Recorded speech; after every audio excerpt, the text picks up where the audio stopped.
we should be streaming.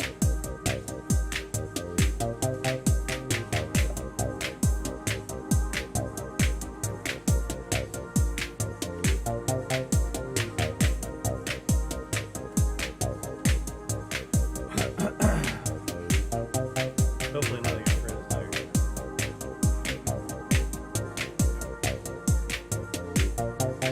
Those are the glimpse.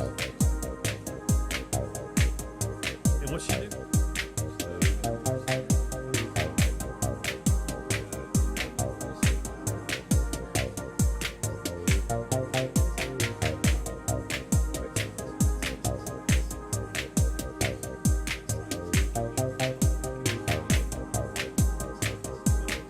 Pretty sharp.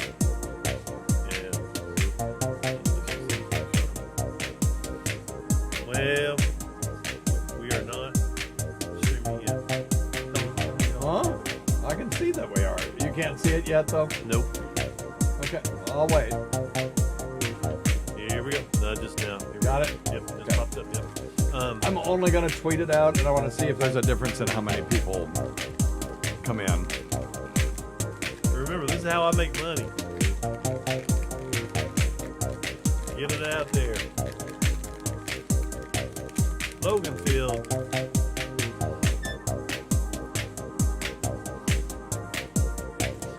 Like Ricky Bobby says.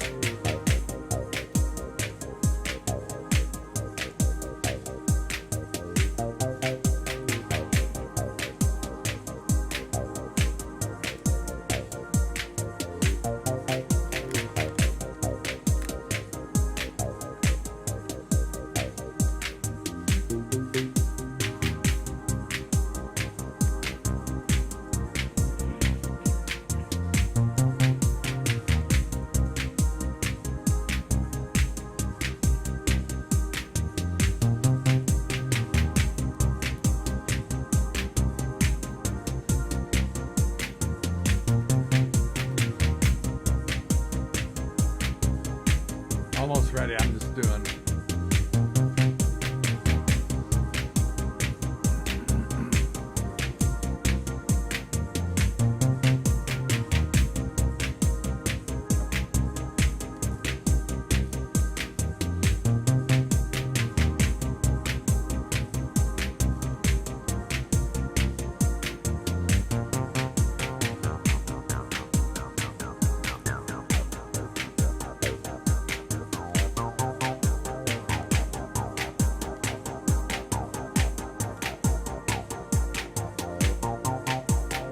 All right, are we ready? You guys ready? Yep. Do you prepare?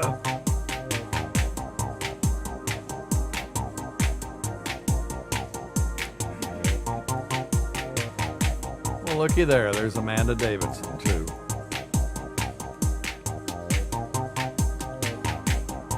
All right.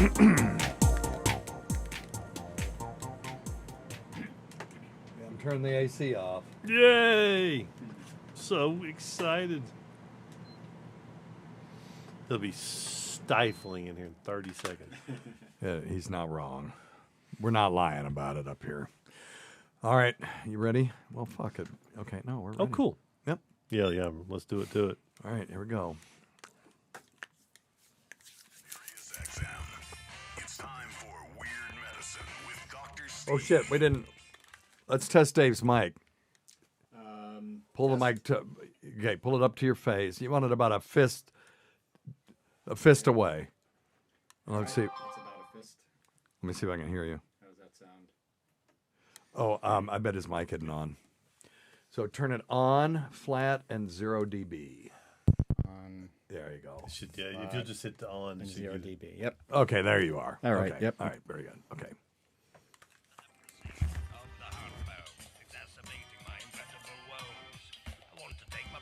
For fuck's sake.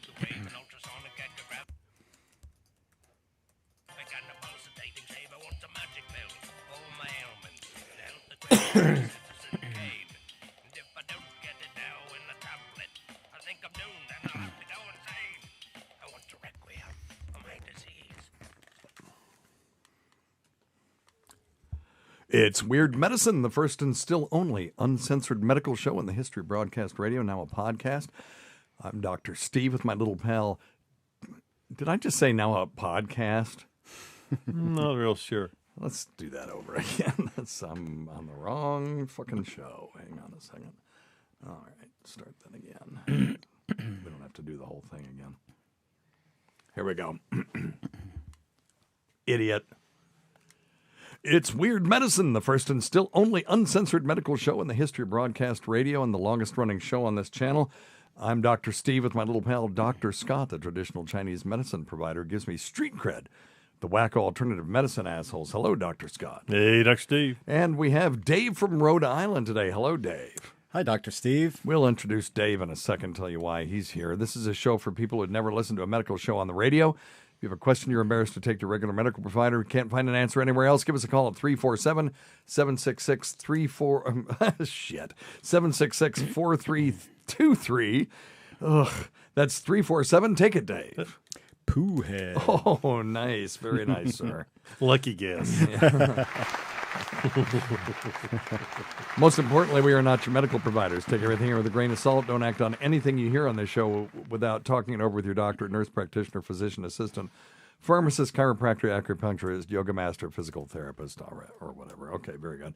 Well, with that rough start, good Lord. Well, I only got 4 hours of sleep last night, Dr. Scott. Not that anybody gives a shit. No. Nope, nobody Nope. cares. All right, fair enough. Dave.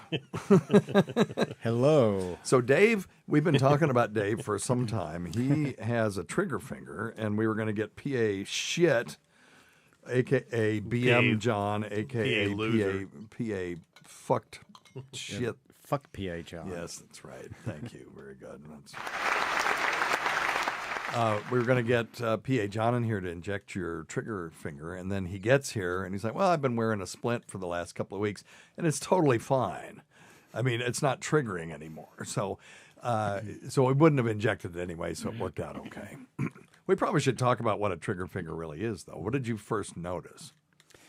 It was several years ago, probably 5 years ago. It just started clicking a little bit. Now, when you say clicking, what do you mean?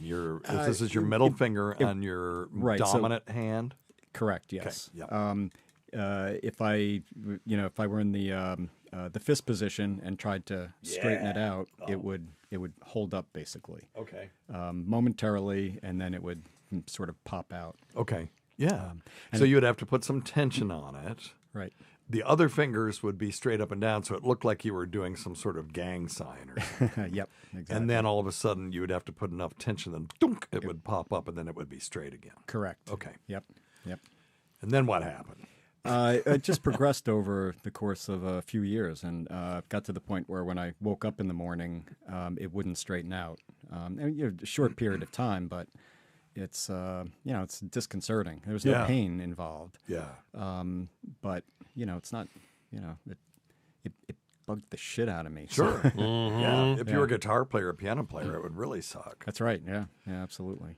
So, and your wife would always know when you were, pleasuring yourself because you'd come out of the bathroom with your finger in the Oh, Lord. No, that's you, Dr. Steve. Oh, yeah. Your silence, and then son of a bitch. Yeah. So did you ever seek medical attention for this? So after communicating with you a couple of months ago, So this went on for how long before you communicated with me? just 4 or 5 years. Jeez. There This you is a go. typical dude. That's the way I like it. This is a typical dude. Nothing wrong with that. Exactly right. yourself a bill. So after communicating with you, I coincidentally had my yearly checkup with my PCP. Okay. And I asked him about it. Asked him about a cortisone injection, and he was aware of that, but had never done it, and was unwilling to I'd never done it. experiment on me. Is he family medicine or internal medicine? Internal medicine. Oh, that's why. They don't do a lot of procedures like that. Okay, yeah. I love my PCP. He's Yeah. a No, fantastic. nothing wrong with doctor. an internist. Yeah. Well, depends. Some of them Some of the suck. family medicine people suck too. I mean, there's shitty hospice doctors out there. There's shitty of everything. Yeah, so. right. Yeah, they're shitty of everything. That's very profound. That's Right. exactly right. Yep. God damn it, we're making a shirt. Yes. They're shitty of everything. That's Very profound. yes, it is. But anyway, it's very true. Yes. Yep. So your internists didn't do it because they've never done it, never done a pap smear, never done, there's a lot of things that internists haven't done. I need to tell you a story when your story is done about and don't let me forget about an internist. Well, I've got 2 or 3 stories like that. And the internists out there will understand this. Working in the emergency room where they could see women and children, which they've really, most of them have never seen before. But anyway, go ahead. And so, you mentioning the cortisone injection Yes. piqued my interest. And at that point, it was getting worse anyway. So it was the point where, wouldn't straighten out, primarily in the morning. Is that right? Yeah. So yeah, I guess I clench my fists when I sleep. Yeah, sure. So I and this is just going back maybe 3 or 4 weeks. I just did a search for a splint, figuring I should splint it. Damn it. Yeah, exactly. So I started wearing a splint again, maybe 3 or 4 weeks ago. Yeah. And Well, tell us what the splint did to you. How did it hold your hand, and what so position it hold it? keeps the keeps the finger in the Yeah. The old trigger finger. keeps the finger erect. Yes. And it's got a little and I realize people can't see this, but No, they can actually. The ones that are Yeah, we watching can live. now. Yep. Yep. so it's got a little flap that comes down Yep. here, so prevents Well, the finger when he says from, here, he's talking about the base of his finger. right into the palm, Yeah. so that it won't straighten. Yeah. And I felt an improvement immediately. I mean, the first night. Yeah, I and that's meant to something- bring it with me actually. No, it's okay. So we I could know do what show it and is. tell. I was really just trying to get you in here to do a cortisone injection before we messed with any of that stuff. But yeah, there are exercises you could do, but the key is to decrease the amount of friction on that tendon. So what's going on is you've got a little, if the tendon going to the end of your finger didn't have some sort of like a band at the bottom of your finger to apply some Tension point. Well, yeah, it's a tension point, but it's kind of a fulcrum too. Yeah. To Well, true, yeah, true, so true. it's like a pulley, and it pulls through this band at the bottom of your finger. Because Makes if it sense. didn't do that, it would just bow out, Right. and you would end up with this. You'd have this weird sort of web-like thing where now you have an actual finger. And what happens is that the tendon above that little band that goes circumferentially around the base of your finger gets inflamed, and when it gets inflamed, it gets enlarged, and now it can't fit, and it's also tapered too. So when you flex your finger, in other words, bringing the tip of your finger toward the palm, it will slide below that band.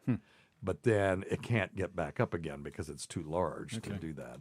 It's like it's not too dissimilar to those penis fish that swim up your urethra and they can only go in, but you can't pull it back out because it's got fins on it, barbs. and barbs and stuff. yeah. So this thing doesn't really have barbs, but it's shaped that way that it's easier for it to slip down one way than the other. And so you can just immobilize it, and what that'll do is it'll just decrease the amount of wear and tear, which decreases the inflammation. And then it'll shrink. And a lot of times that's all you need.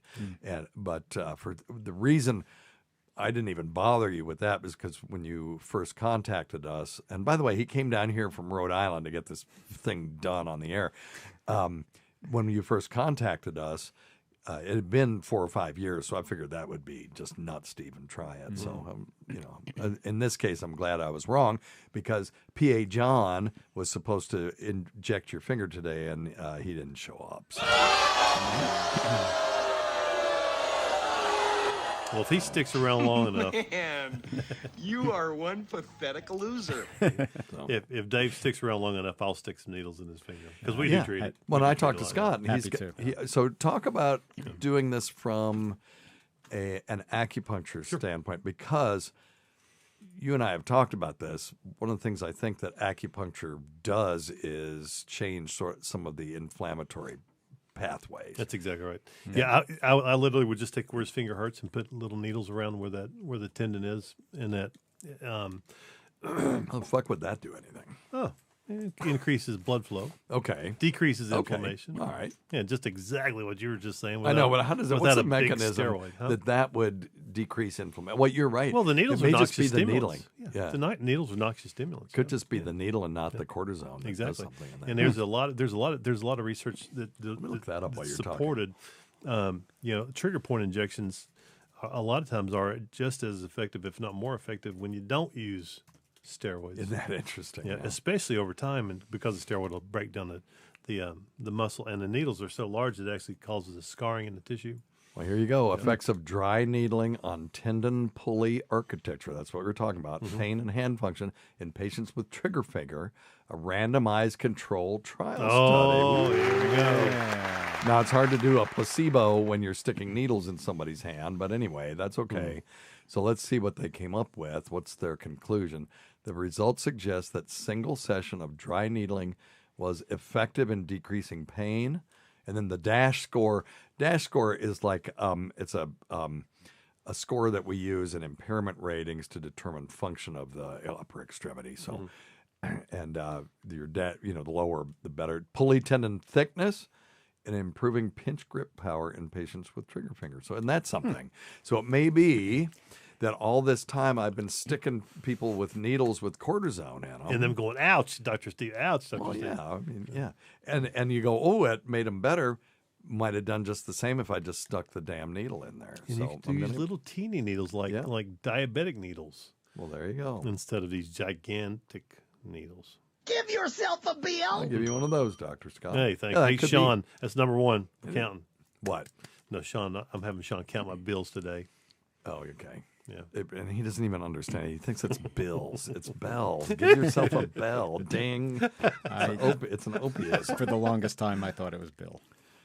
I know. All right. Well, anyway, it's an opiism. He used to do that all the time. And he'd scream. And so when I'm on Anthony's show, I like to give him lots of give yourself a bell. Good for you. If you go to our Patreon, patreon.com/weird medicine, I had Anthony on there. And that show is a little different. It's called The Exam Room, where they get to ask us questions. And anyway, I gave him one of those, and his reaction was priceless. So anyway, I love both of my erstwhile colleagues. So. Yes. All right. Well, that's very interesting. So you did the dry needling thing, and they also sell not dry needling. You did the trigger finger splint. They sell trigger finger tape. I think any of those things are fine. Anything short of sticking a needle in it with cortisone, I think that should be the last resort. Agreed. But- Yeah. And stretches, Dr. Steve, like those, we call them the prayer stretches where you put your hands in front and just gentle pressure where you have your hands pulled together down in front of your chest can help to stretch those tendons out. Yeah, there are a lot of things much less invasive and much less painful than the cortisone shots. Yeah. I'm all for less pain. Heck yeah, me too, man. So I have a thing that's not dissimilar from this, and it's called Dupuytren contracture. When I was in medical school, they called it Dupuytren, but I have actually here. This is the proper way to pronounce it. Here we go. We are looking at how to pronounce this name of French origin, as well as how to pronounce more famous French names. So make sure to stay tuned and consider subscribing. No, He thank was you. a French anatomist and military surgeon. So how do you go about pronouncing it? In French, in France, it is said as Dupuytren. Dupuytren.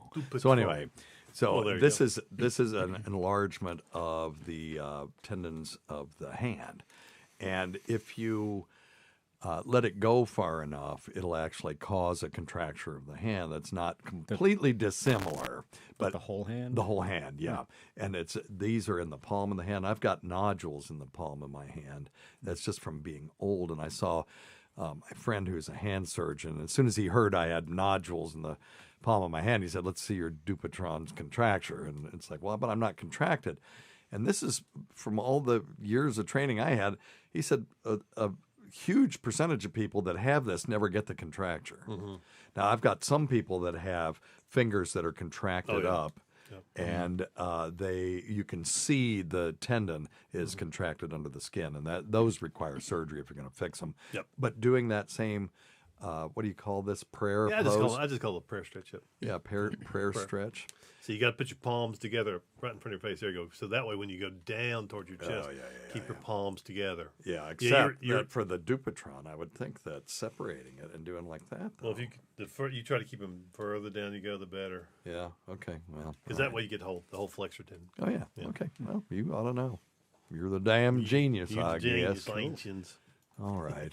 So anyway, so Dave gets here and I'm like, let me see it. And he's like, tuk, tuk, tuk, just moving his hand around. It's like, well, shit, I wouldn't have injected that anyway. So I'm glad it's better though. Yes. And we're glad you're here because me too. you have other things of interest to talk about. You have an interesting job where you're doing, well, tell us without naming names, so tell us what your job is because it's fascinating. Well, I work for a small Dutch company, actually. We have our U.S. site in Western Maryland, which is actually where I spend that narrows it down pretty well. So anyway. most of my time. But we're a chemistry services company. We store research chemicals for the pharmaceutical industry, primarily the pharmaceutical industry. Okay. But these are chemicals that are used to basically help them discover new drugs. This is the interesting part. So people are saying, "Oh God, he stores chemicals. Who gives a shit?" I hear people snoring already. Talk a little bit about the high volume discovery or whatever the F it is. Right, Because so- I have a reason why I'm asking you. Yep. About this. So we are we're the chemistry end of drug discovery where chemistry and biology meet. It's called high throughput screening. High throughput screening. That's Right, it. so Yeah. biological screening is where you take in this case, a small molecule and put it against a biological target, a cell or a protein or Something that you're trying biochemical. to find a receptor for something. What drugs will affect that receptor? Exactly. Yep. It's done in parallel. So, and they'll do it's called high throughput for a reason. They may do 100,000 at a time. Wow. So they'll take the same biological assay and throw 100,000 different small molecules at Yep. it at the same time. Now, the vast majority of the drugs on the market are small molecules. Yep. I mean, picture a caffeine molecule. Right. let's Right. say. Right. Yeah. One or two. Yeah, they're not giant rings. protein molecules. Right. They also exist, but That's I right. mean, majority are small molecules. Certainly, orally viable drugs. Yeah. So we basically pharmaceutical companies amass millions of these over the course of years. Now, something that's made for a target now may not. Likely won't work for that target, but they don't throw that away if it doesn't. Right. They keep it and they try Just it in against the case. next one and the next one. So Right. something a chemist synthesized 30 years ago or 50 years ago could be Yeah. the next multi-billion-dollar a year drug. It's Sure. just that the chemistry and the biology didn't. So why I bring this up, you could have, let's just say, an ACE2 receptor in the lung that you happen to know that a certain virus's spike protein will attack that thing. So you could run a bunch of drugs past that and see which ones might be worth looking at. Exactly. So you could pull something off the shelf. So they did this at UCSF, and they used some artificial intelligence thing. Do you know what I'm talking about? I don't, but I'm. But you have an idea Yeah. anyway. And guess what popped out? Two of the drugs that popped out of that screen for off-the-shelf drugs for COVID-19 were, Watch it now. You're going to get a skip I know, off of YouTube again. hydrochlorothiazide and azithromycin. So Oh, shit. there was a reason why people were fixating on those drugs because they were easily obtained and they were inexpensive and they popped up on these high throughput assays. Now, they didn't turn out to be very effective, at least not in the general population. But the people who were pushing those things, I'd be the first to say, because I was not on board with this, because I'm an empiricist. I got to see the data. But I understand why people jumped on the bandwagon quickly because they were desperate for something we could just yank off the shelf. And that's why I found what you're doing interesting, because that's where that came from, is that same sort of thing where you're just screening drugs and molecules and things that just what might work with this.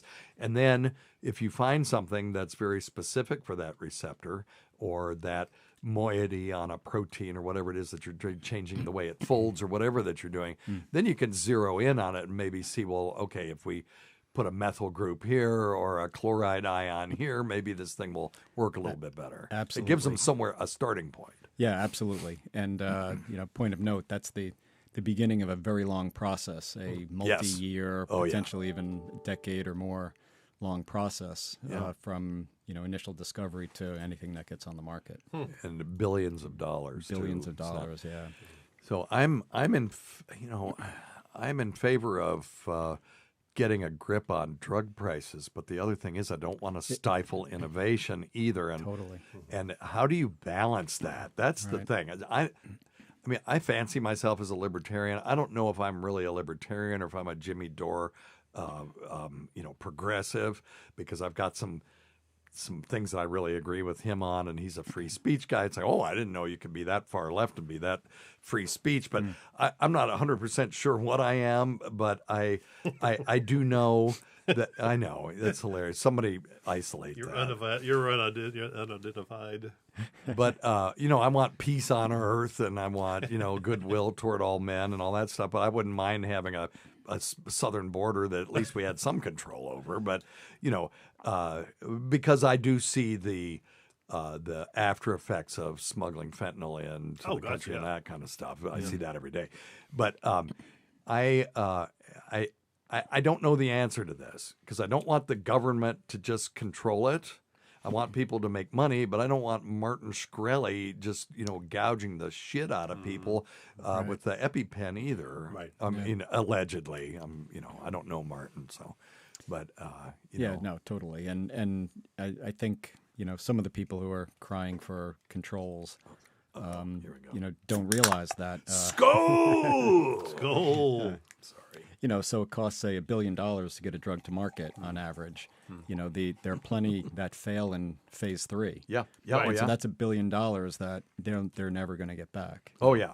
And also this is an old stat, so take it with a grain of salt. But something like only 2 or 3 out of 5 drugs on the market will actually provide a full return on investment. Yeah. So that when Those you are have ones that actually make it to market. right. Now, I'm not going to boo-hoo and feel, too sorry for the pharmaceutical industry, but there are a lot of people that lose their jobs when this shit happens. My wife was one of them. She was not a multi-billionaire, but she got murdered metaphorically. In other words, she got retired against her will because a multi-billion-dollar drug didn't make it to market. Yeah. So when we're off, please tell me who it is. yeah, I will. But there are real life consequences to real people for these things, and it's not just the fat cats at the top, although they do really, really well.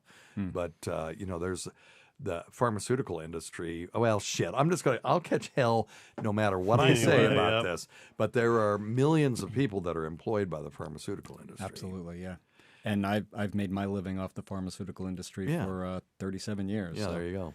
So I'm under no illusion that they're always on the up and up with their business practices. But sure. Certainly, I know. I know hundreds or whatever researchers that are on the front lines trying to discover new drugs, and they're genuinely,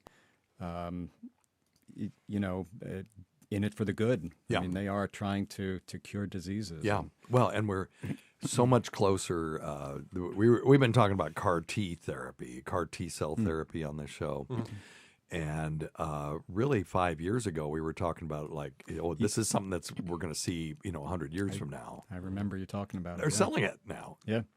Yep. And making more and more progress in that. Yes. So all the time. Immunotherapy. Yeah. And I know my brothers and sisters in naturopathy will talk about preventing disease, but they aren't anywhere close to doing things like CAR T cell therapy. Right.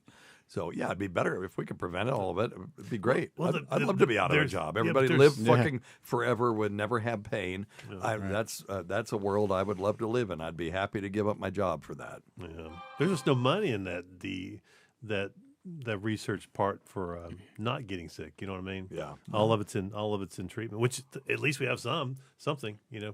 Treatment. Thank God versus nothing. Yeah. Could you Yeah, I guess imagine you living- can't make billions preventing cancer, can you? No. That's a good point. No, unfortunately. So Oh, well. we'll do our best to keep people semi-healthy. Hey, Loganfield was asking, are you involved with HPLC? Oh, Because Loganfield used to. I used to be do in- HPLC. Wait a minute. Is Yeah. that someone who knows me? No. It's just high performance liquid chromatography. Yeah, chromatography. So yeah, I guess Loganfield used to be in that business. Yep. I was involved with HPLC for many years. Yeah, actually. me too. When I was in immunology.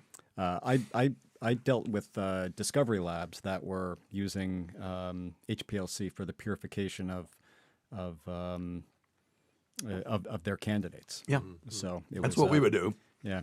Is we would have monoclonal antibodies generated by these, mutant cells or these, what's the merged cells. And you would have this ELISA test that would tell you which ones of these pots is making the protein that you want, and then you'd have to run these things through the HPLC Separate them. to separate all. Basically, you take the liquid in one end and it just stretches it out, so things of different molecular weights would come out at different times. Gotcha. And then you would see these peaks, and you would grab that tube, and you get the next peak and grab that tube, and then you would test those, and you would find which one was actually causing the effect that you wanted. Gotcha. Now you've got it, you can do all kinds of stuff Yeah. with it. Right. That's Yep. that's neat. I loved doing just sort of basic science stuff.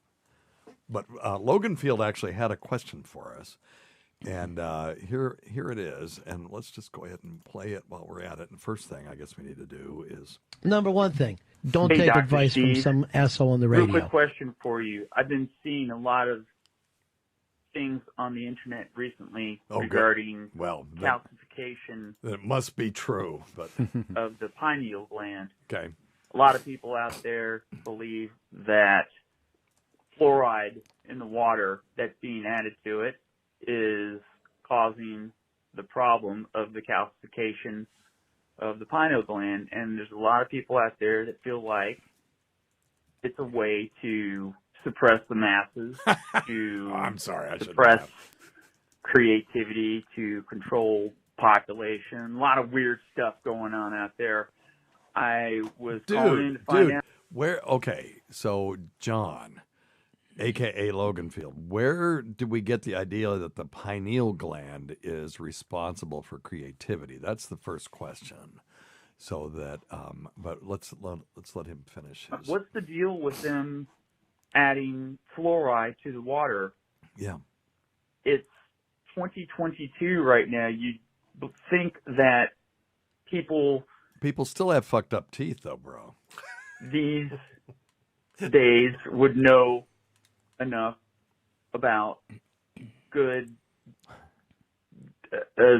dental habits, and I think so. I mean, I do wonder if we need to continue to do community water fluoridation, but lots of studies over 75 years have shown that it's safe at the levels that they put in the water. Now, I remember when Jesse Ventura was on Opie and Anthony, and he was talking about, fluoride is one of the ingredients in, I can't do a Jesse Ventura impression. It's not too bad. That wasn't bad, actually. Yeah. Is one of the ingredients in Prozac. And it's like, shut the fuck up. The one time, when he talked about HARP, I don't know what he's talking about. When he talked about all these other mind control things, I didn't know what. The one time he talked about something I know something about, which is organic chemistry, he completely shit the bed. Because it's not like Prozac. And so his thing was, since there's 3 fluoride ions in Prozac that putting fluoride in the water is a way to pacify the masses. Now, number one, does anybody here feel like the masses are pacified in this country right now? That's number one. But number two, Prozac isn't a cake. It is a molecule. And so there's a huge difference in the chemical activity of a fluoride ion put in the water, which is a naked fluorine atom, versus fluoride ions in a molecule. Because in the molecules place, what those fluoride ions are there to do is to drag electrons away from the rest of the molecule. And because they love electrons, and so they'll drag them away from the rest of the molecule to make it more active. That's all it is. You could have 3 hydrogen atoms on there, but it wouldn't be as active a molecule in the body. So they do that so you don't have to take 2 grams of Prozac. You just have to take 40 milligrams or whatever. So that was bullshit. So then I started realizing a lot of the things that people were saying about fluoride in the water was bullshit. Fluoridated water is known to improve dental strength. It also reduces cavities by about 25%. So you go, well, should we do it for 25%? 25% across 350 million people is a big deal, and it saves money for people, for families not going to the dentist as much, and the U.S. healthcare system. So now, he's right. Oral health is better than it was years ago, but cavities are still a thing. If everyone would get fluoride treatments from their dentist as children after they get their permanent teeth in, you might be able to prevent some of this stuff, and we might be able to stop putting fluoride in the water. But if you don't want fluoride in your water, then drink, distilled water, or move out in the country where you have a spring and a well, and then deal with what friends of mine in Vermont did when I lived in Vermont. Our water tastes kind of funny. It's tasting a bit off. And then they go up to the well house, the spring house, and there's a dead deer in there. Oof. And it had been there for probably about 3 months. Had died in their spring house, and they were drinking dead deer tea, basically. Lovely. So you can do that, or you can just deal with the fluoride. But anyway, so now when it comes to the pineal gland, he brings up an interesting point. The pineal gland does concentrate, dietary fluoride, and there are older folks who have pineal gland dysfunction, and basically it's in people with Alzheimer's disease, and they'll get calcification of the pineal gland, and it messes with their sleep, and it messes with their ability of their nervous system to fix itself, and this sort of immune / pineal axis and things like that.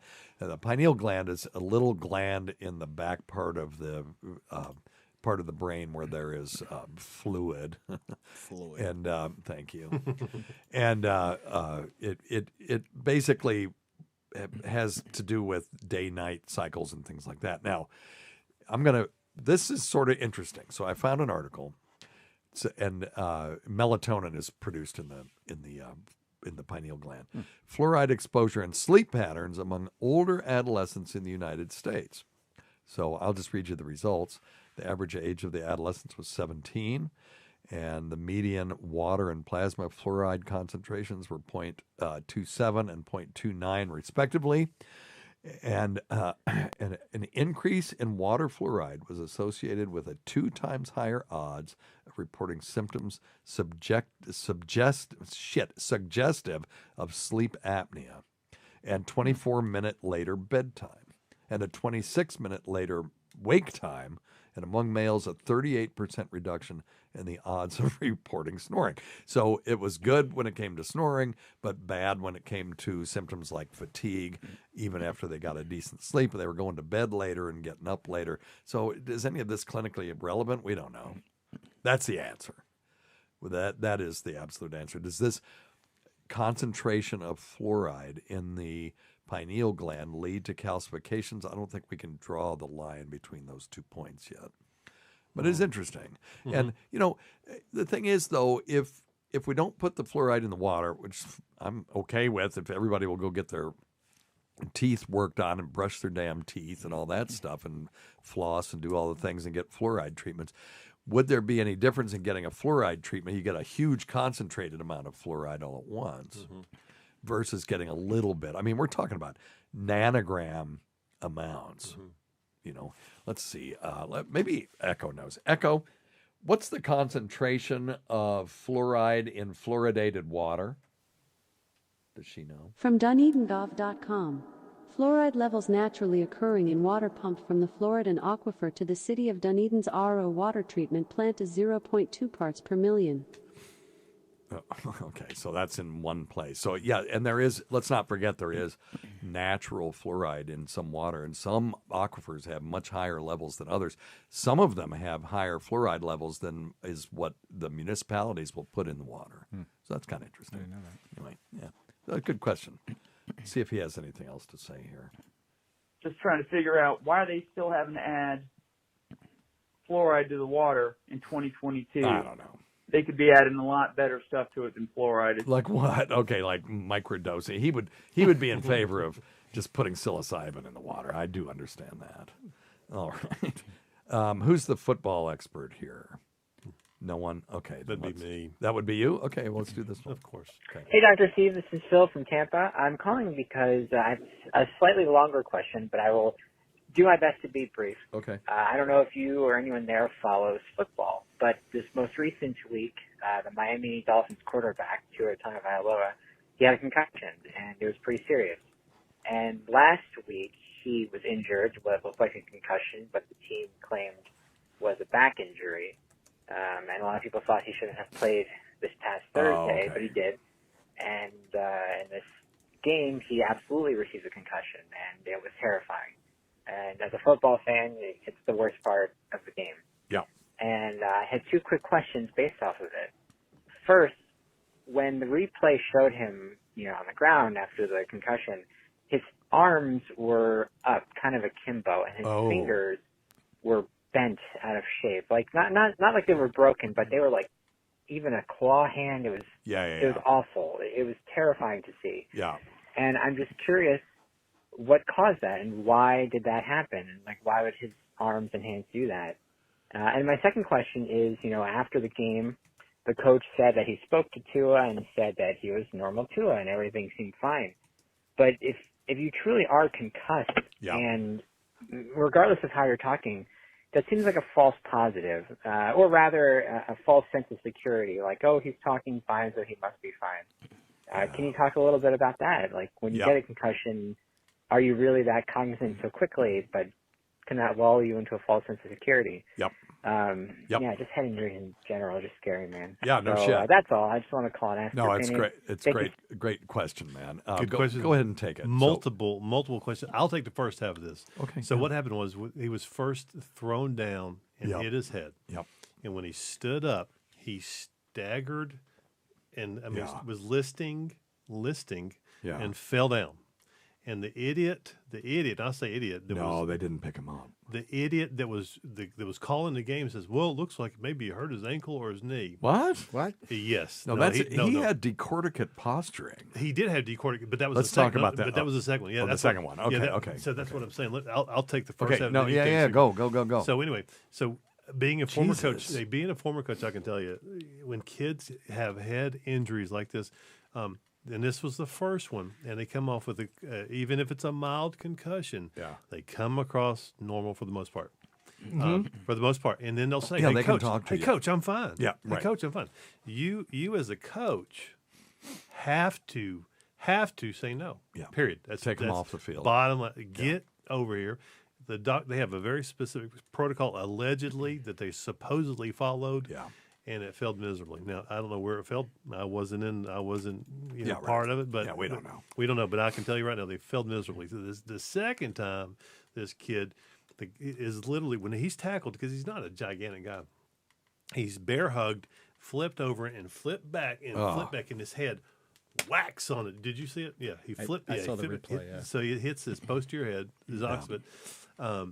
and that's when he had the posturing. Well, I know when he Yeah. talked about it Yeah. that so you have decorticate posturing is when you there's decerebrate and decorticate posturing, Mm-hmm. and this is the cortex is the part of the brain where you'll see it in strokes and stuff. Right, It's a part of the brain where a lot of processing is done. And when it's the way for the medical students out there, the way to remember it is if it's decerebrate, they will extend as far as they can, and we would say, "Oh, look, I'm cerebrating." Okay, like we're having a They're party. or really something. stretched Hey, out. like they're going to give somebody a hug. Right. And then the other one then would be decorticate. So that's when you're like these. You make claws They and draw they draw up. everything draw up. So, yeah. That's usually when you have massive damage to the cortex of the brain. Exactly. And it's a very primitive movement that's controlled by the brainstem because the cortex is no longer controlling your movement.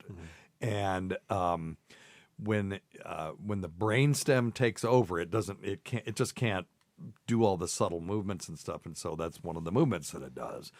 And apparently, he wobbled as he stood back up, and then it was just a disaster. So that is a sign of a massive hit. And so on the second That was one, the second, yeah. how long was he out for after that one? They at least recognized that he Yeah, needed they at to be least up. yeah.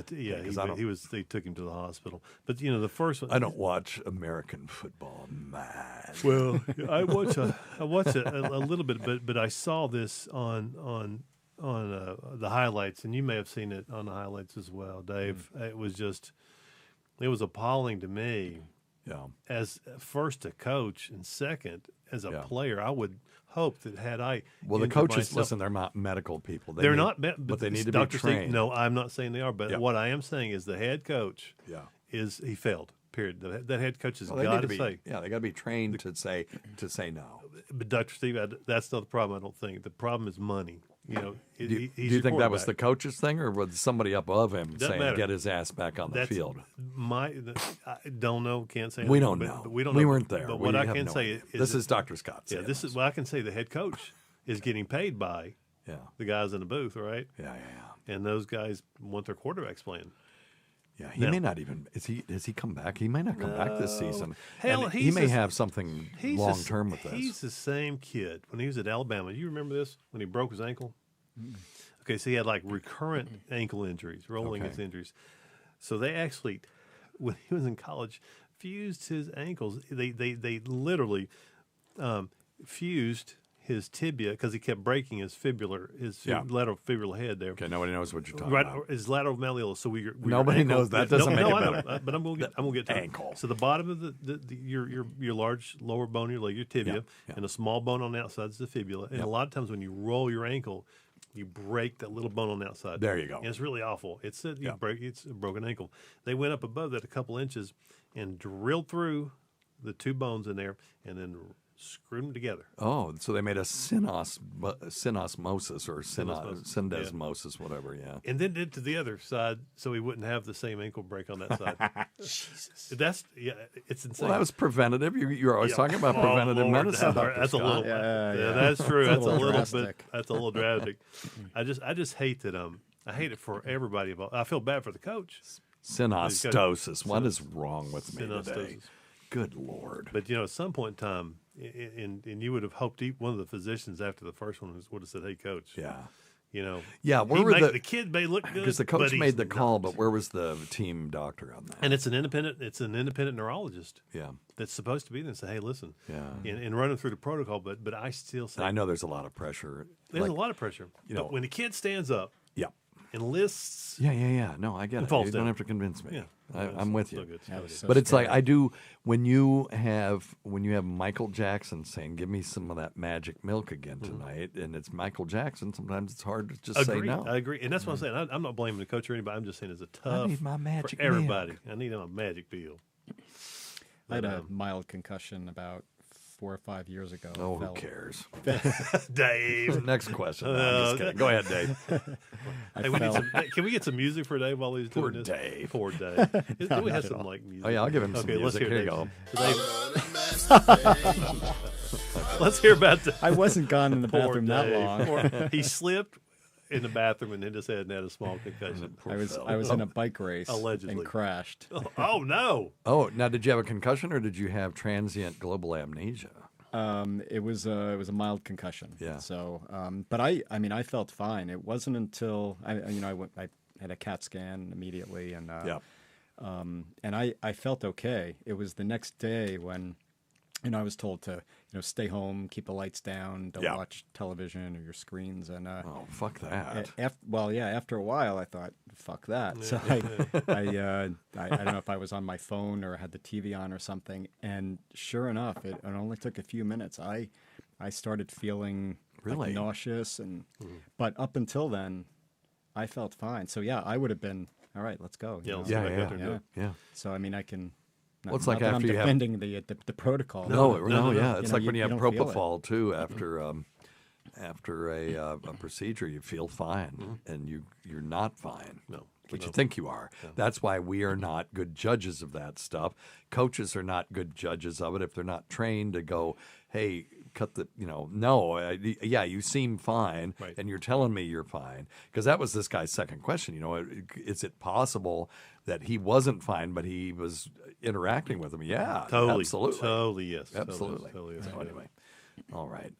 I have, no idea how many potholes I stepped in talking about this. So, if somebody is pissed because of something that I said, I don't know what the fuck I'm talking about. I mean, I know about concussion. I don't know anything about, Protocol. I don't know anything about sports.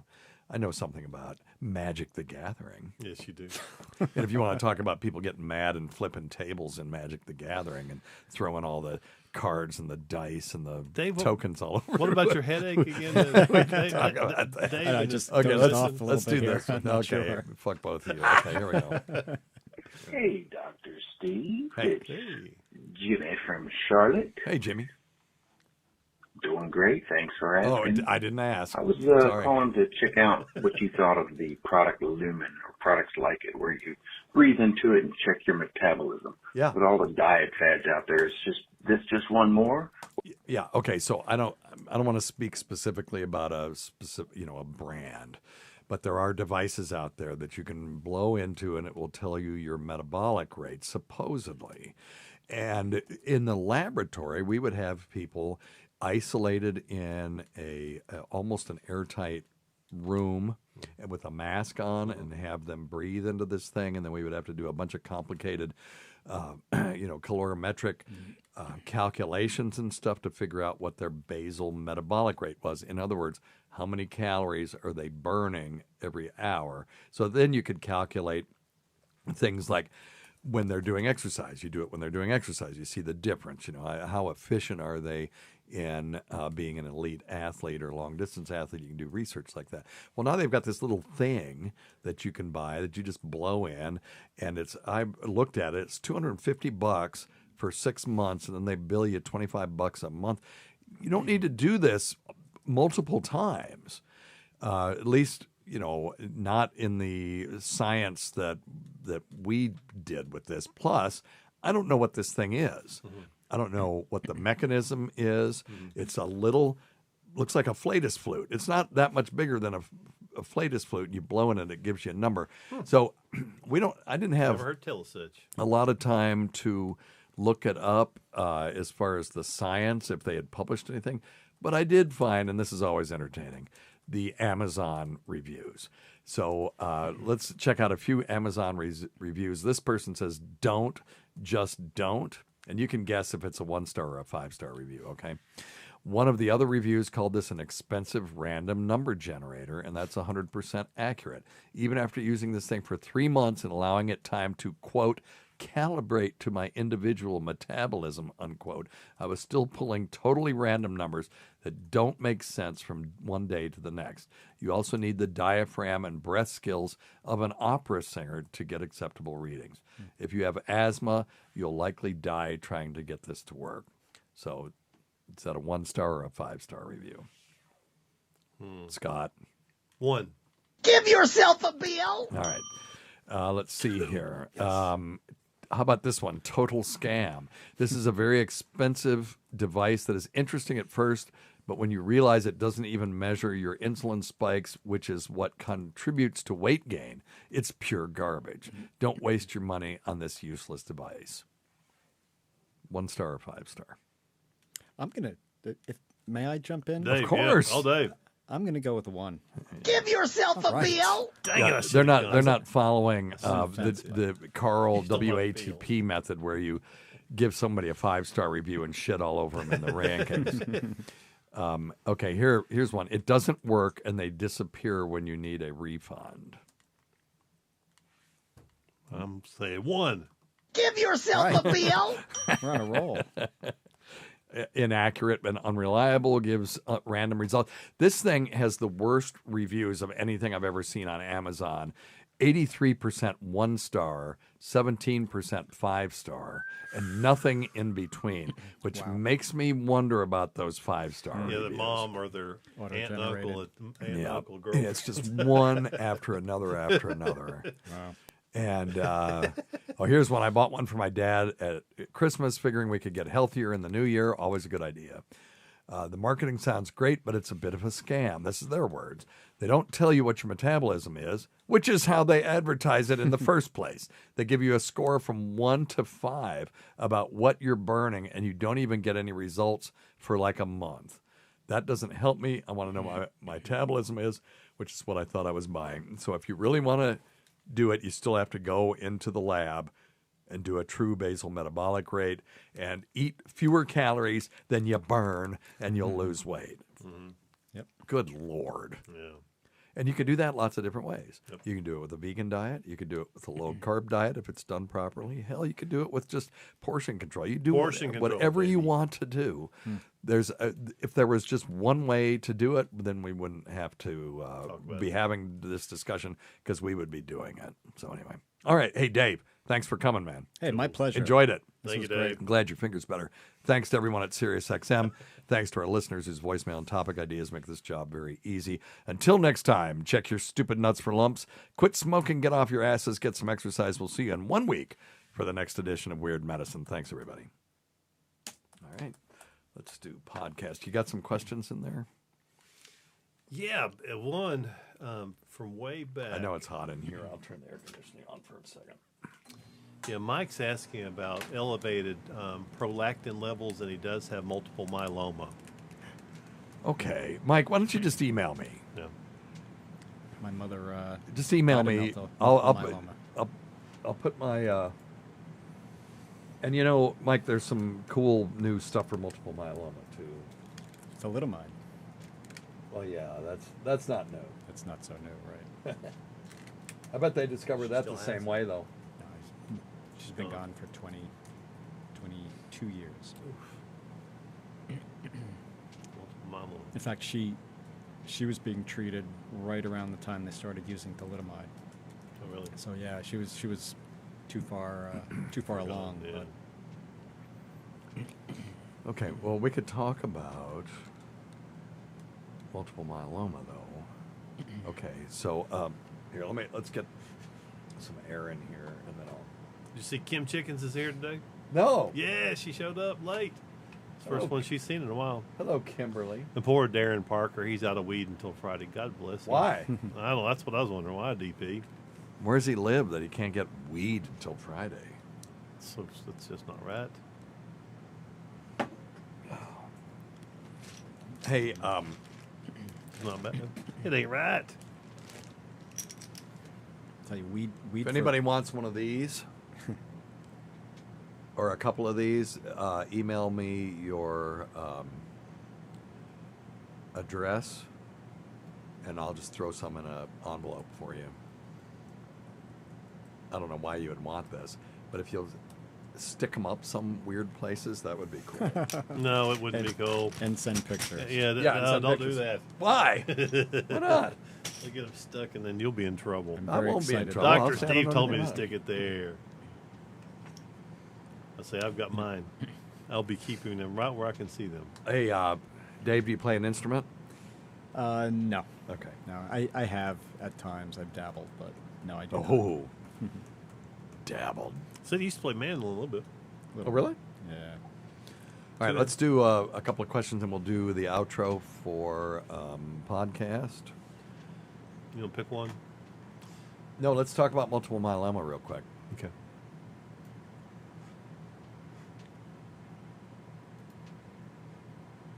Is Mike still in there? You know, I haven't seen him. Let me check. I told him we would address his. Okay. When I have a question about popcorn lung too and vaping, let's do that one. Okay, you ready? I know you didn't get much air back there. I'll turn this back on got a after the little. show.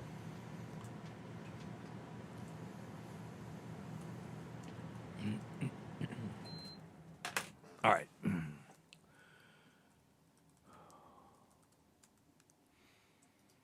So, Dr. Scott, you were looking in the waiting room, and Mike was in there talking about multiple myeloma. He has multiple myeloma, you Yep, said. he does.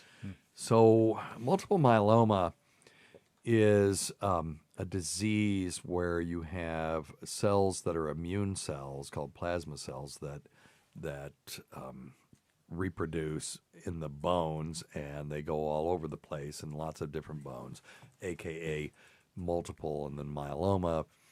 These are blood/immune derived cells.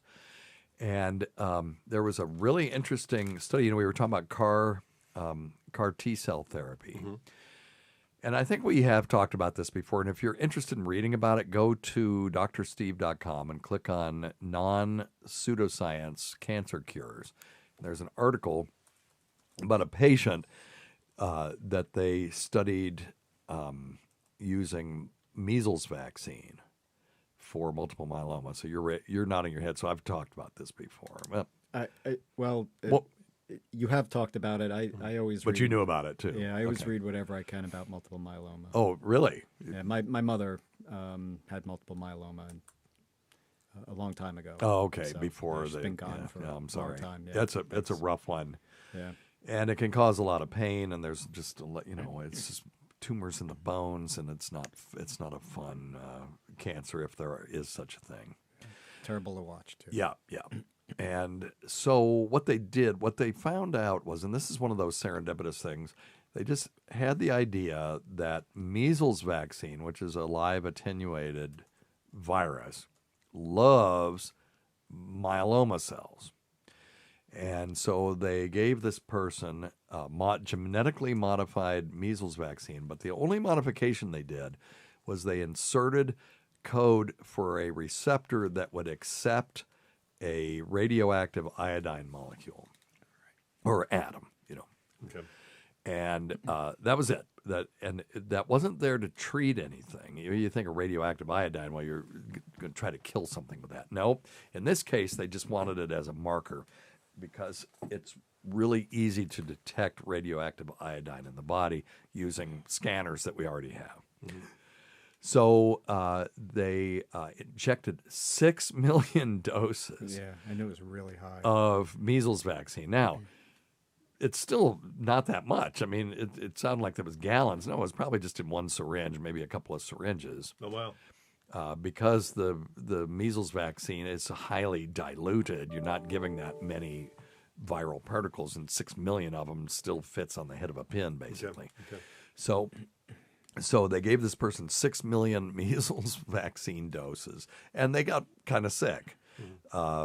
Fever, chills, muscle aches and pains and stuff like that.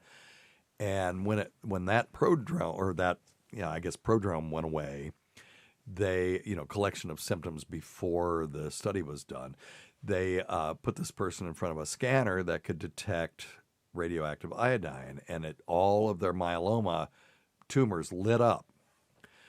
And about a month later, the person was cancer-free. And what happened was, when those live attenuated viruses went into the cell, what does the body do with that? Well, it goes, you're not supposed to be here. Mm-hmm. So the white blood cells attacked those cells and just fucking killed every one of them. Just fucking killed them all. And that was that. And this person is walking around cancer-free. So that is a potential.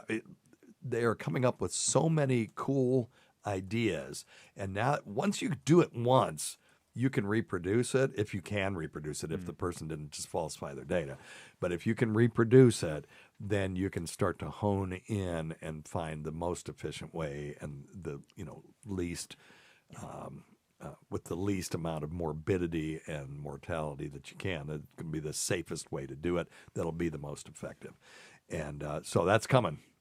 Multiple myeloma, your days are numbered.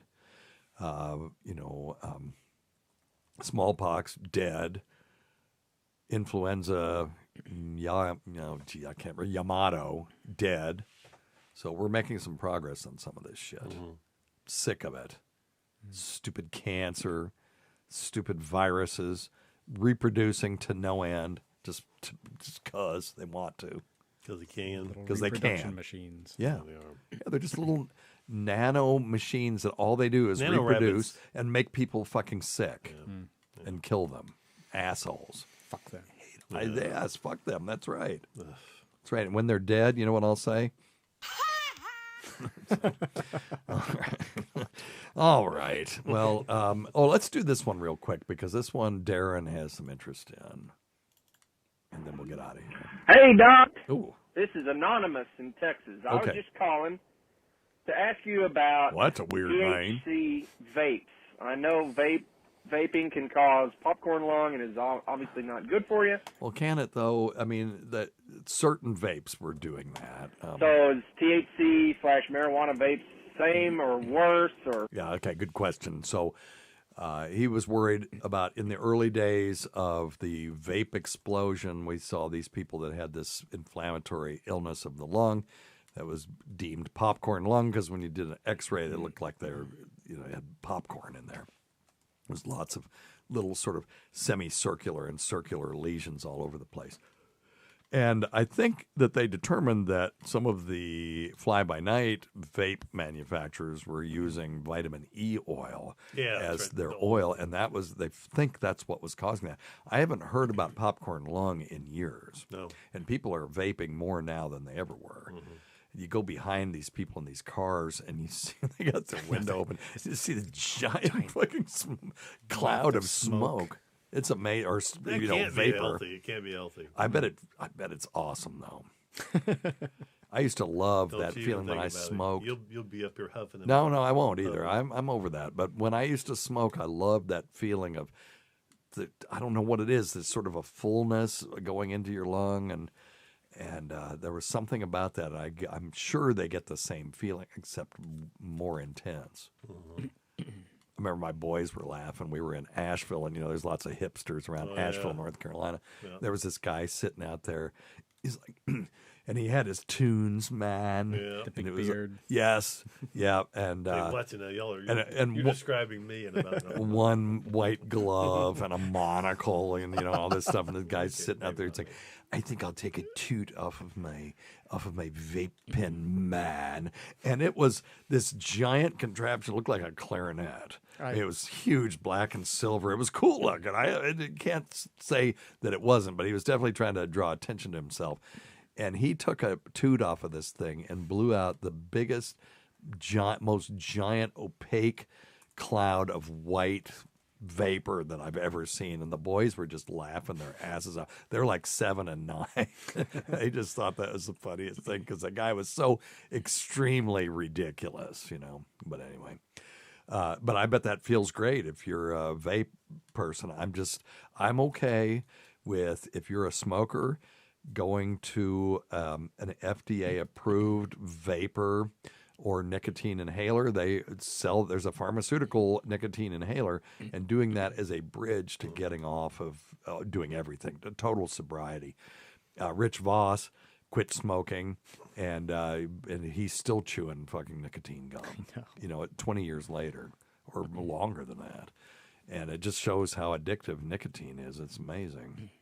Now, I'll have people who have stage 4 cancer, and they'll say, well, why, by the way, there's no stage 5.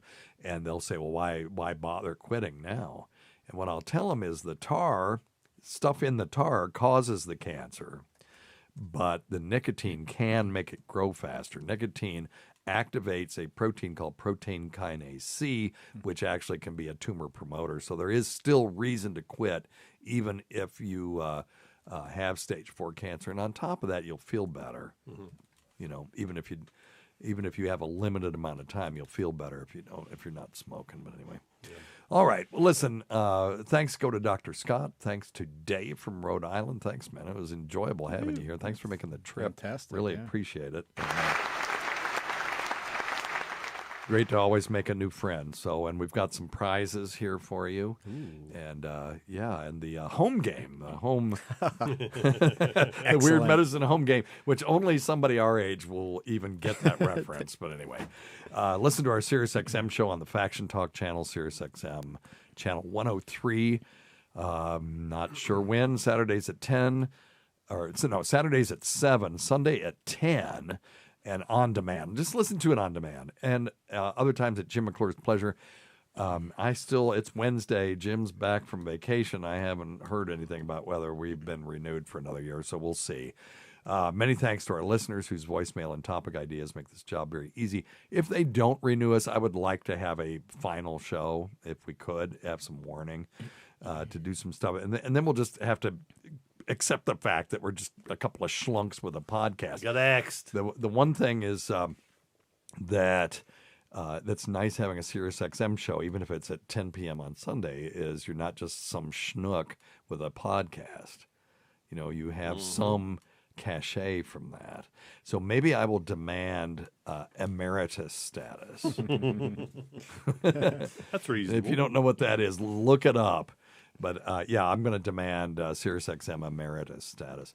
Go to our website at thank you at drsteve.com for scheduled podcasts and other crap. Until next time, check your stupid nuts for lumps, quit smoking, get off your asses, get some exercise. We'll see you in 1 week for the next edition of Weird Medicine. Thanks, everybody. All right, let's do the intro, and then we'll get out of here. Cool.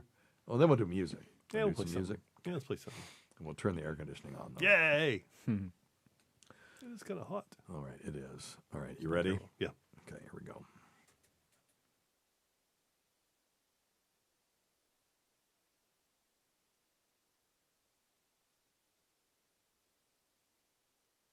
What did Han Solo say to Luke Skywalker on Thanksgiving?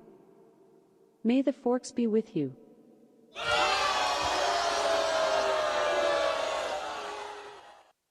Why did the cow cross the road? To get to the other silo.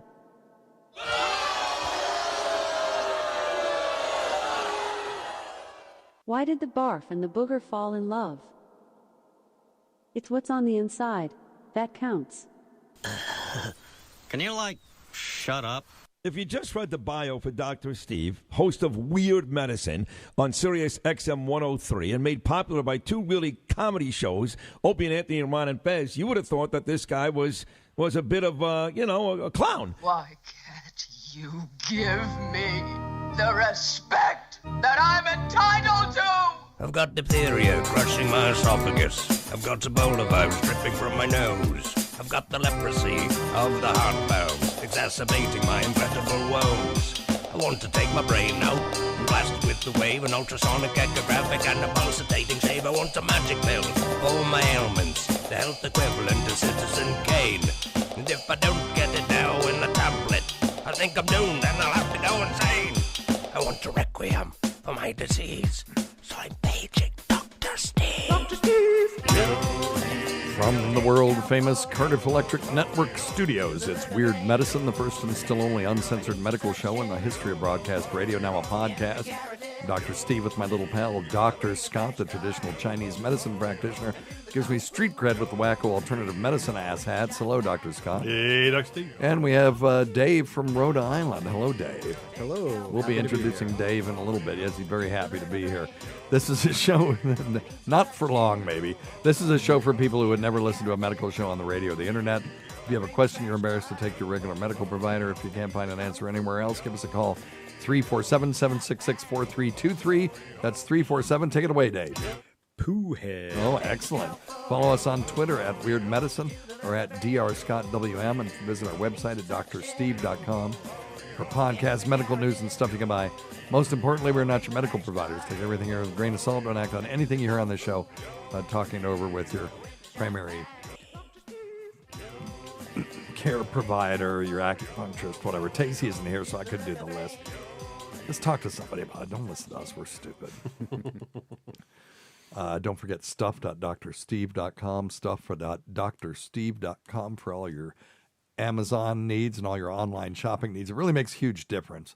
So if you're going to shop online, please use stuff.drsteve.com.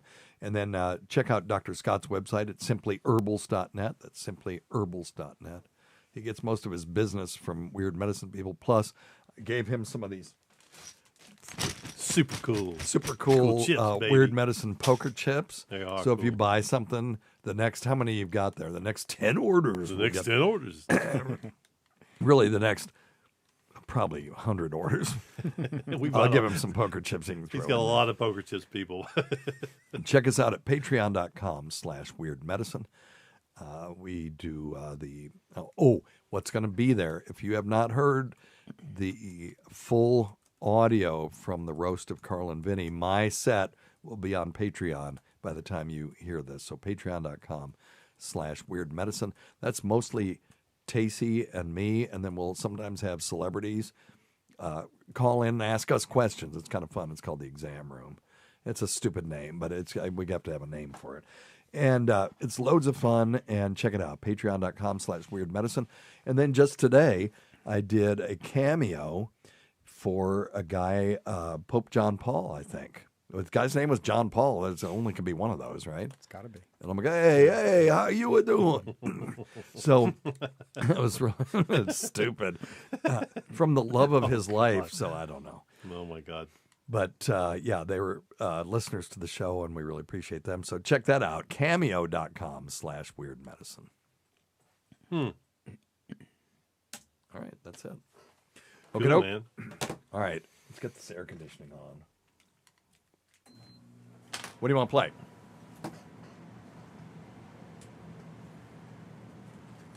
See, usually the women go downstairs at this point, but Dave is a captive. Yeah, Dave, you're stuck, brother. Gladly.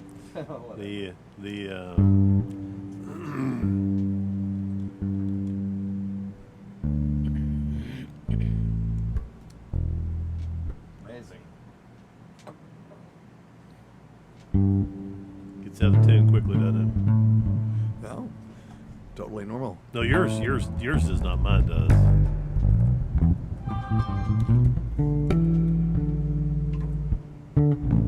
Dave got an extra mailing. Oh, I wouldn't subject Do you still to that. remember how to play? No. You can't comp chords? No. I recognize some sounds. That's about it. All right.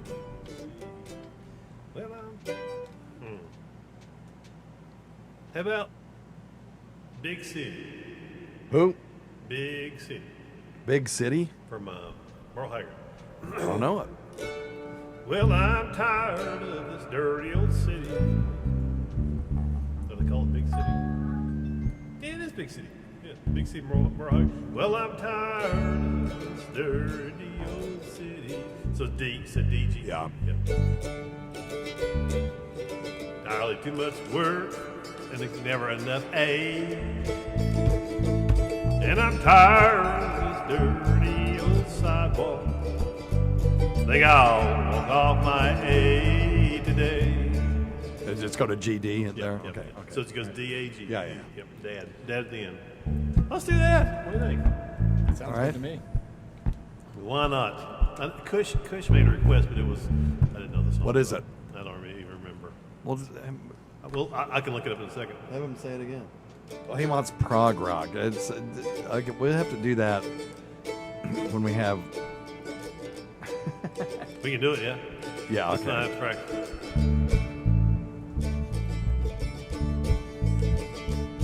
Well, I'm tired of this dirty old city. Entirely too much work. never enough play. Whoops. Oh, okay. Okay. No, kick it off one more time. Okay. Yeah, that's right. It stays on that thing a little bit longer than I thought. Okay. All right. Go ahead and keep it rolling.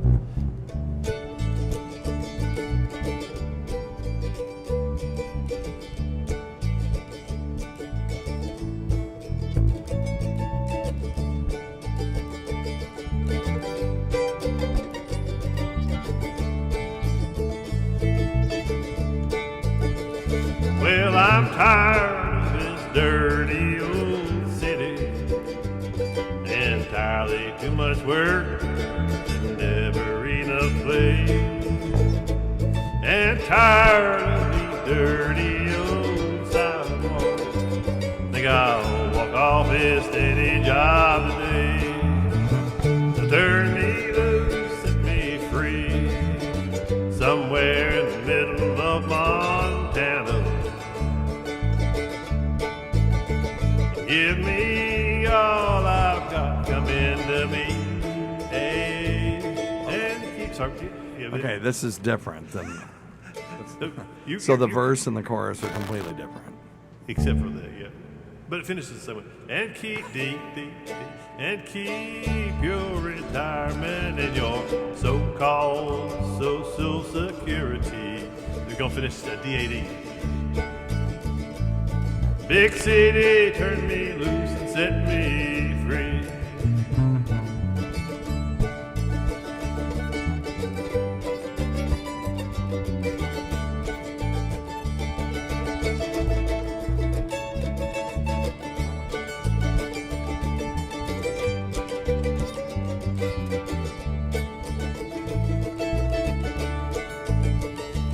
Okay, when you play that, that's totally different than the structure of it when you're singing it. So is that supposed to be the same? That was the break. I was just playing a break. Okay. All right. Yeah. Okay. All right. I'm I'll just follow I'm along. just doing what's on the deal. Okay.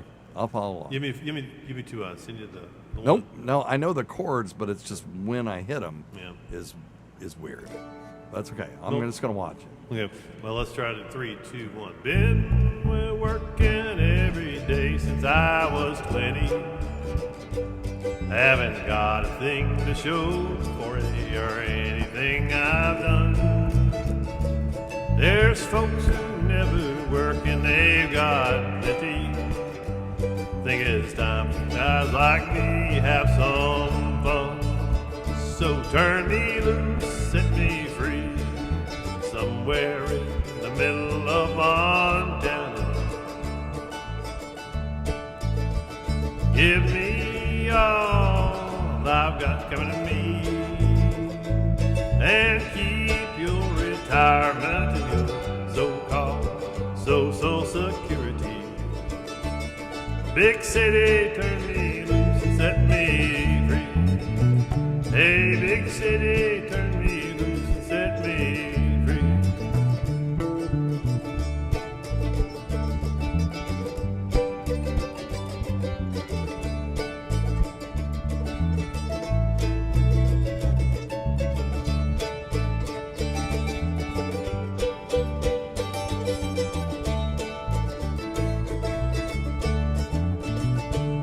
There you go.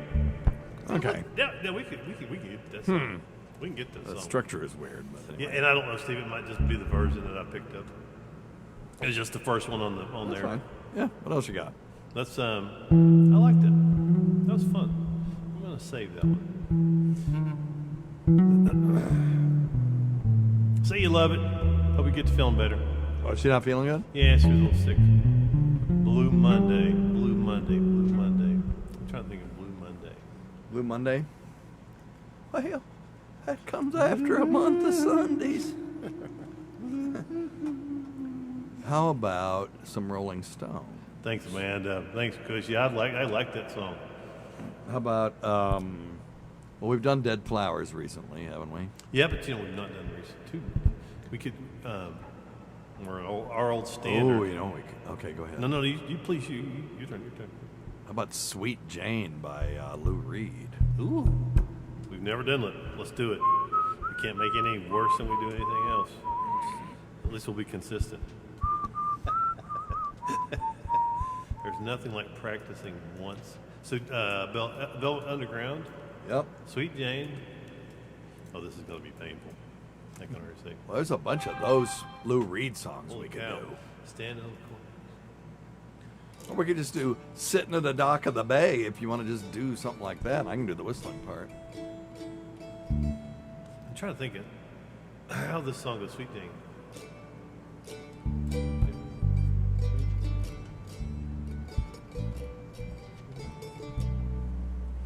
I'm trying to get the. You gonna sing it? Dave? I'll spare you. We'll practice this one. Yeah, I'm not. I can't. I'm trying to find how it goes in my head. You gotta do. You play it. La la la la la la la la. La la la. You have it on YouTube? Yeah. Because it's in. Let's not learn it. Let's not learn it in front of everybody. We'll practice that. That's a good one. That's cool. I like your thought process here. I like it. How about some of those old cool songs like that we could do. Sweet Jane? Yeah, I just can't get the. It's just.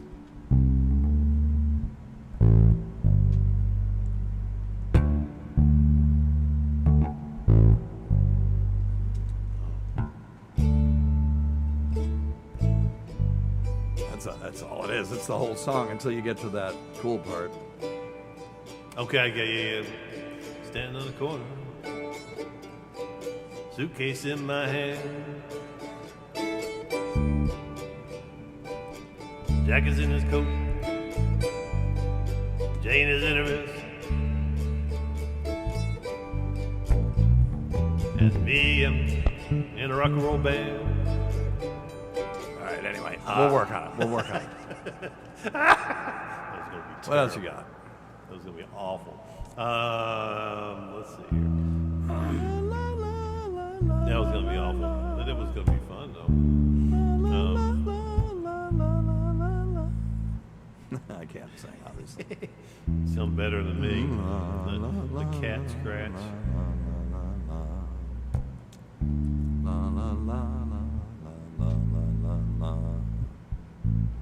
Have we done Waylon Jennings? I've always been crazy.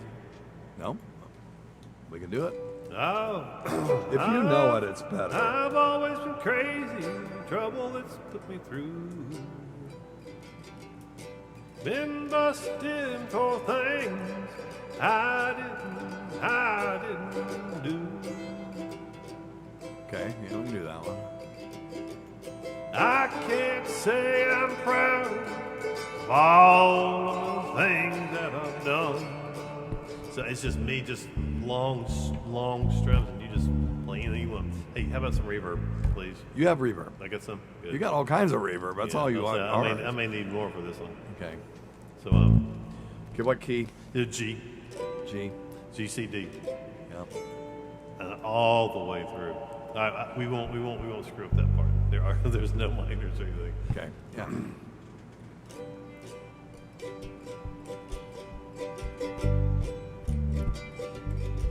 I've always been crazy, and the troubles that it's put me through.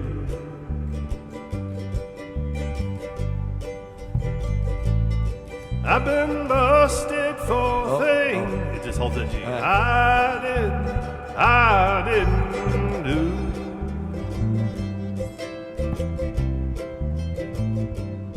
I can't say I'm proud of all of the things that I've done.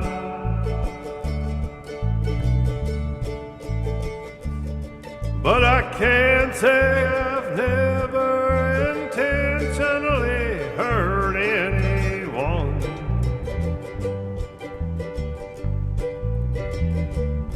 I've always been different with one foot over the line.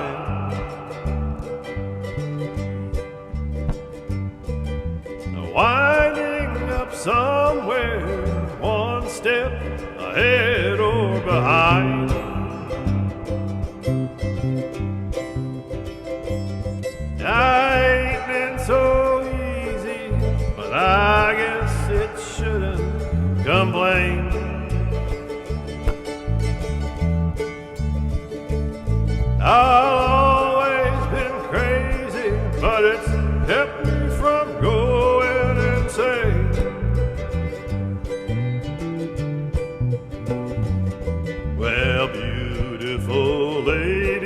yeah. Are you sure that you understand?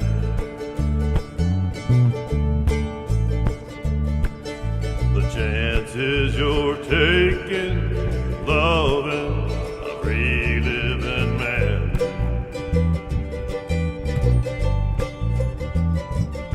Are you really sure you really want what you see? Be careful of something that's just what you want it to be.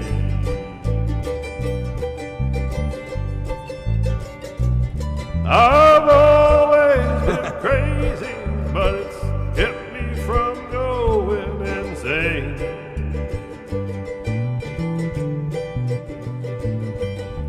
Nobody knows if it's something to bless or to blame.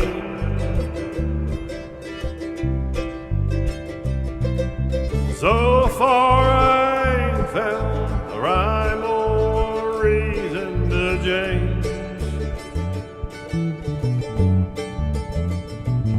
I've always been crazy, but it's kept me from going insane.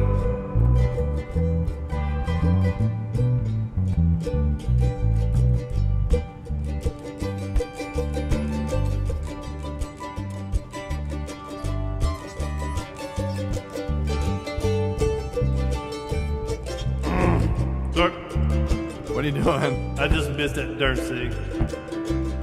I don't know how.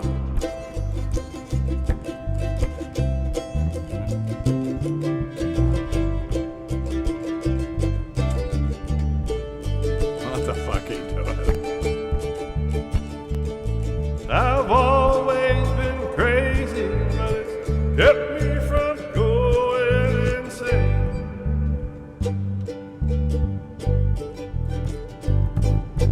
Okay. We could actually do that. There was another. Definitely practicing once. Nice. No, I never practiced it. I No. never played it. 10 It's minutes not that. a day.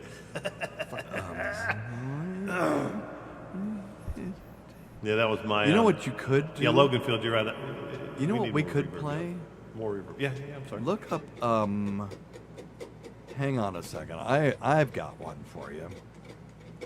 The port coming in the back. Let me see.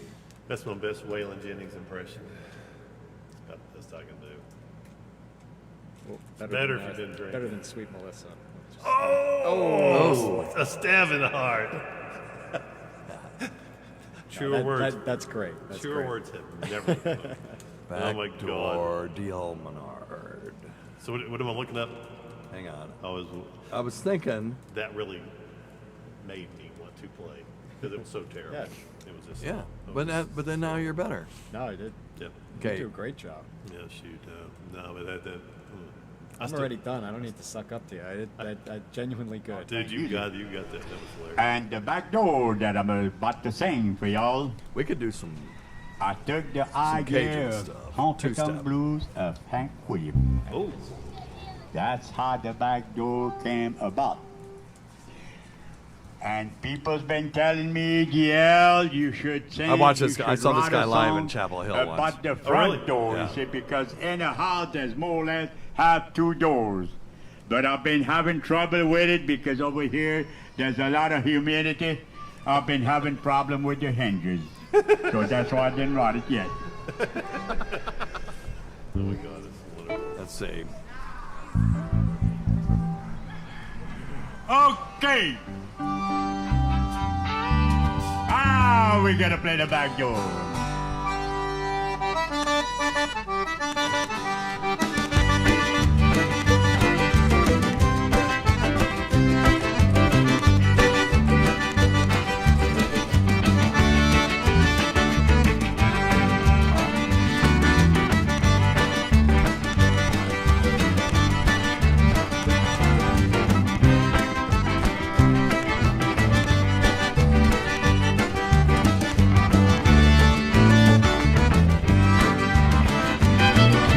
Ngồi là bé này nào về chế dù bà, con áp ba chơi đánh で本気とその上にの玉でそれでアペッカで出発でドラッグとなりやUp in the for the Villa, the two-legged baby market. You want on the back of the maison. The better couple you can get him on a Jolie. Chip out, say, the dollar for the Nadia. So, Yeti! So it's just slightly different structure. Yeah, it's a lot different structure. Yeah. But it's what it is it's got a 5/4 measure instead, so it's ding ding ding. And then it holds that instead of going back to G, G. right? Instead G. of going back, it holds it one more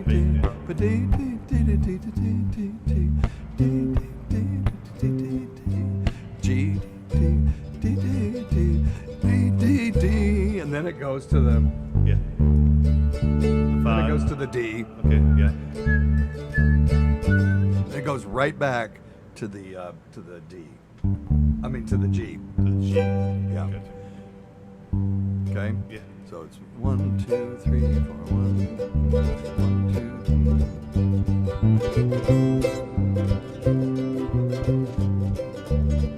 2. No. That's the. Yeah, I'm sorry. Yeah. Yeah. D, D, D. Gotcha. The structure of everything else is the same.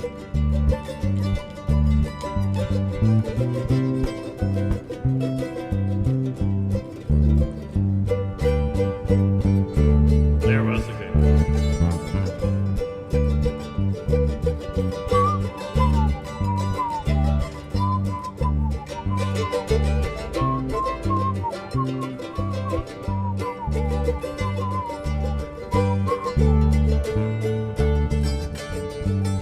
I'm late. One too long. I'm Okay, late now on you both got those. it though. So now listen to it. Sorry about that. Yeah, I'm late. That's okay. I'm late on both of those. No, It's the weird okay. count. Here. Ah, shit. Okay, here we go. You ready? Yep. I've been having problem with your hand. Oh, we gotta play the back door.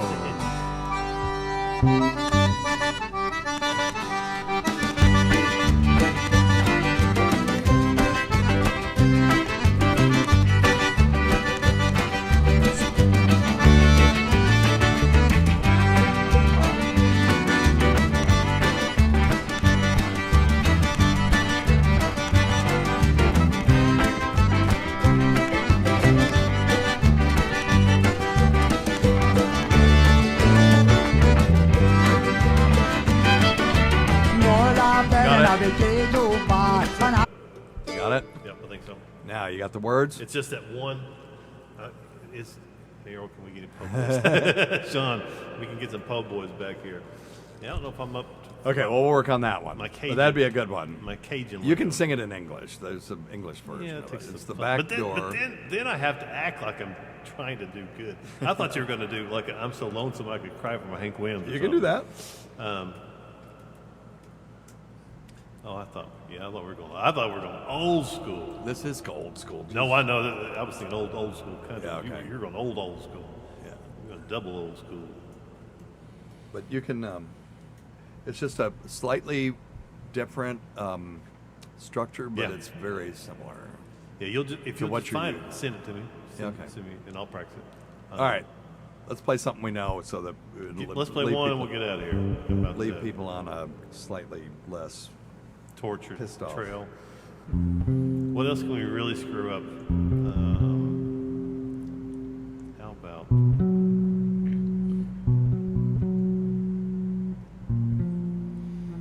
Well, we could do Summer's End. What's that? It's John Prine. Okay. It's been. As long as the structure is, you're not going to be. I'm All over the chasing place? you all over the place. No, I know it. Nah, there's C, E minor, C, F. I don't care what and- if it's got weird chords. It's the structure. You mean? Hey, well, just go to version 2. Okay. Version 2 of John Prine. It's You in don't want G. the official version? No, not the official. Okay. That official one, it has music with it. All right. Yeah. Okay, and then The starting first- on what chord? Starting on C. Okay. All right. Summer's in. Yeah. So let's just play. We'll just strum the chorus, and then we'll go into the verse again. So it's going to be a C. Yeah. Okay. Go. Let's go.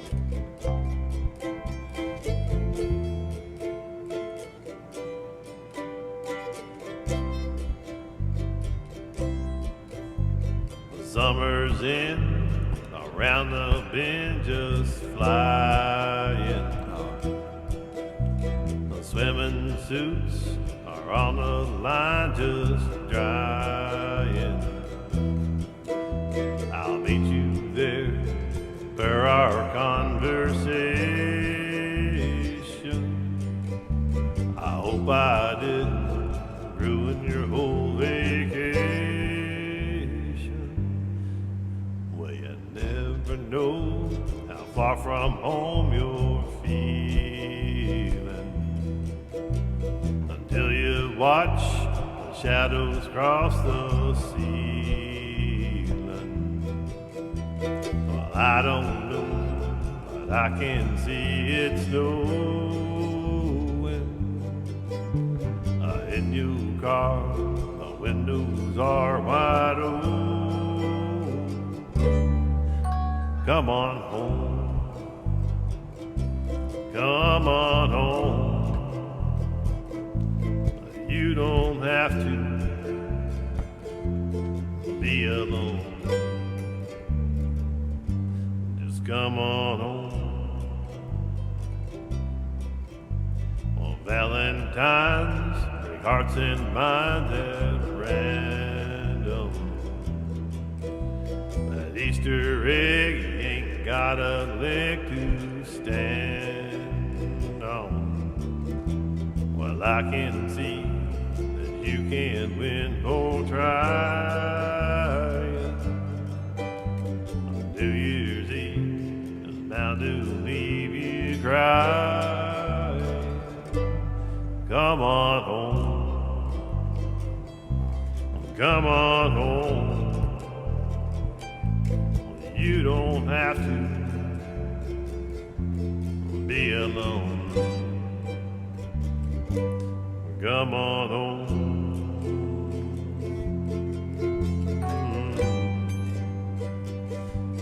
Come on home.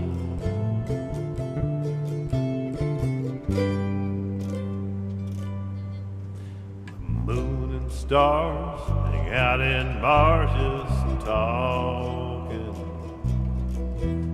I still love that picture of us walking, just like that old house we all thought was haunted. The summer's in, came faster than we wanted. Come on home, come on home. You don't have to be alone. Come on home. Come on home. You don't have to be alone. Just come on home.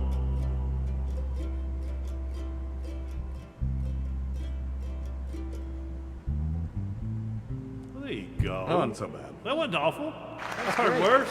I liked it. I've heard worse. That's a good song. Yeah, I love that song. It's a beautiful song.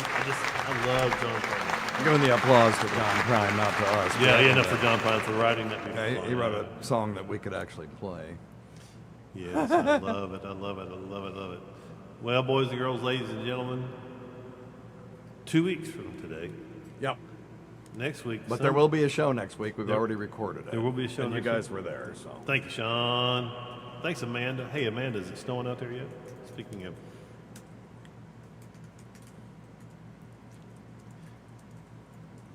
She can't hear you. The delay is just ridiculous. Oh. Well, I really appreciate everybody hanging out. And the roast of my section of the roast, which is the only part I have permission to put on Patreon, will be on there as of this evening. So if you're interested, check out patreon.com/weirdmedicine. Most of the people I see here are actually on there already. So, and thank you for that. You guys take care. But we'll be back live in 2 weeks. Will we? Yeah, and we'll be we'll practice a lot before then. Will we? Okay, we probably won't practice much.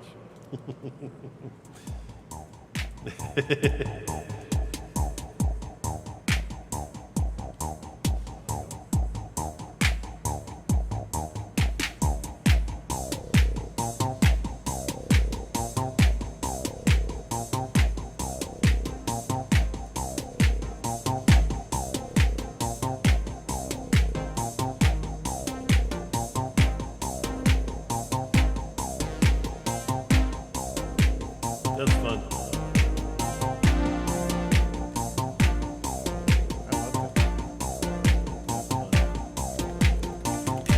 That's good show. Thanks for coming, man. What a joy to have you. Trust me, pleasure was mine. Fascinated by radio my whole life.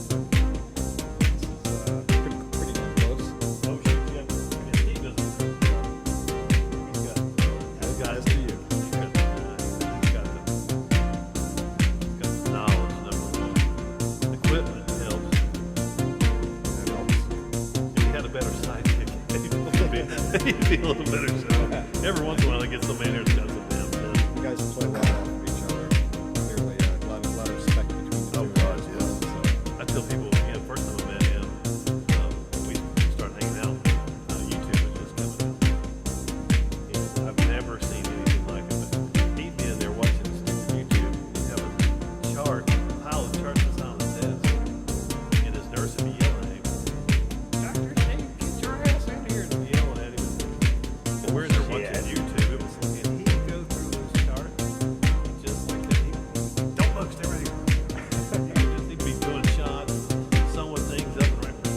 All right. Remember the kid, the fat kid that had the laser?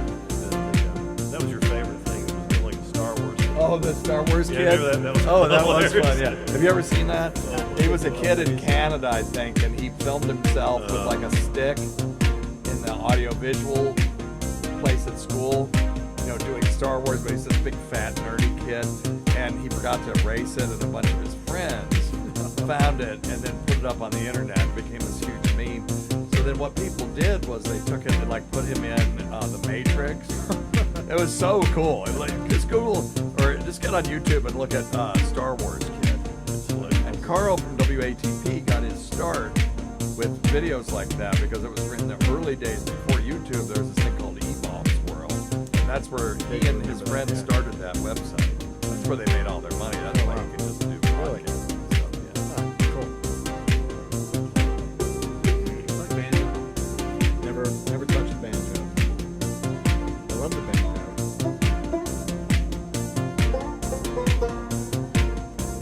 Let's get out of here.